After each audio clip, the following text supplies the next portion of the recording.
Social media نے ہمارے غور و فکر کرنے کی صلاحیت کو مزید محدود کر دیا. جلد باز قوم واقع ہوئے.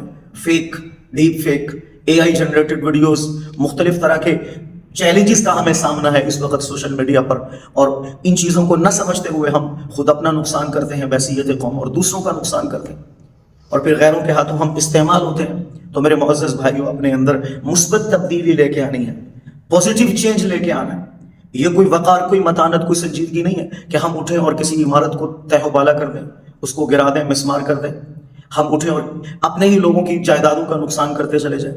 ہم اٹھیں اور کسی پہ جو ہے وہ بے جا اعتراضات کرنے شروع کر دیں، بے سروپا اور بے حقیقت باتوں میں آ کر خود اپنا بھی نقصان کریں اور دوسروں کا بھی نقصان کریں. رسول اللہ صلی اللہ علیہ وآلہ وصحبہ وسلم اور اللہ جل شانہ نے انسان کی جس خوبی کو پسند فرمایا ہے وہ ہے انات، ڈیلیبریشن، کیلکولیشن کرنا چیزوں کی، اور کوئی بھی نظریہ، کوئی بھی فکر، کوئی بھی سوچ، کوئی بھی رد عمل دینے سے پہلے سب سے پہلے سوچنا، غور و فکر کرنا، چیزوں کو کیلکولیٹ کرنا، کیئرفلنس کے ساتھ چلنا، احتیاط کے ساتھ چلنا، آہستہ سے قدم اٹھا کے چلنا. اب ہمارے ہاں جو بھی کوئی برننگ ایشو ہوتا ہے، آج ایشو ٹرینڈ کر رہا ہے، اس پہ سارے لوگ ویڈیو بناؤ، ایک کے بعد ایک، ایک کے بعد ایک، ایک کے بعد ایک، اور پھر اس میں ہم یہ بھی نہیں دیکھتے کہ ہم لوگوں کو صحیح چیز ڈلیور کر رہے ہیں یا غلط کر رہے ہیں، جو بات ہم کر رہے ہیں وہ صحیح ہے یا غلط. اور پھر اس بات کے نتیجے میں ہمارے معاشرے پر، ہماری سوسائٹی پر، ہمارے کلچر، ہماری تہذیب پر، ہماری ثقافت پر، ہمارے ملک پر اس کا کیا برا اثر پڑ سکتا ہے، اس کی طرف ہم بالکل توجہ نہیں دیتے، اور سیدھا جو ہے وہ چڑھ دوڑتے ہیں. کسی بھی معاملے میں ہر بندہ بولنا وہ ضروری سمجھتا ہے. کوئی ضروری نہیں ہے کہ ہم فوری رد عمل دیں، یہ بھی کوئی ضروری نہیں کہ ہر بندہ رد عمل دے. یہ بات ضرور ہونی چاہیے کہ کسی بھی چیز پہ اگر ہم ریئیکٹ کر رہے ہیں، رد عمل دے رہے ہیں، تو ہمارا وہ رد عمل سوچ و سمجھ سے عاری نہیں ہونا چاہیے، غور و فکر سے عاری نہیں ہونا چاہیے.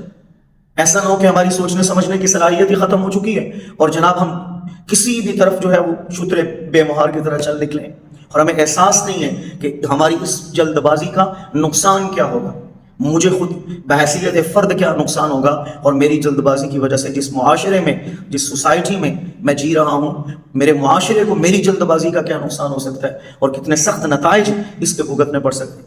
یہ بہت بڑا پیغام ہے. آئیے مثبت تبدیلی لے کے آئیں اپنے معاشرے میں، اپنے ملک کی بہتری کے لیے کچھ اچھا کریں، اور اپنے اندر یہ سوچنے اور سمجھنے کی صلاحیت پیدا کریں، اور ذرا انتظار کریں، غور و فکر کریں، چیزوں کو سوچیں، سمجھیں. اس کے بعد پھر اگر آپ کو لگے کہ یہ رد عمل دینا ضروری ہے تو ضرور رد عمل دینا چاہیے. اور انشاءاللہ جب آپ سوچیں گے، سمجھیں گے، چیزوں میں غور و فکر کریں گے اور کیلکولیشن کے ساتھ چلیں گے، تو انشاءاللہ بہت سارے نقصانات سے آپ خود بھی بچیں گے اور اپنے معاشرے کو بھی بچائیں گے. اللہ پاک مجھے بھی، آپ کو بھی، ہم سب کو یہ دونوں صلاحیتیں عطا فرمائے ہماری زندگی میں.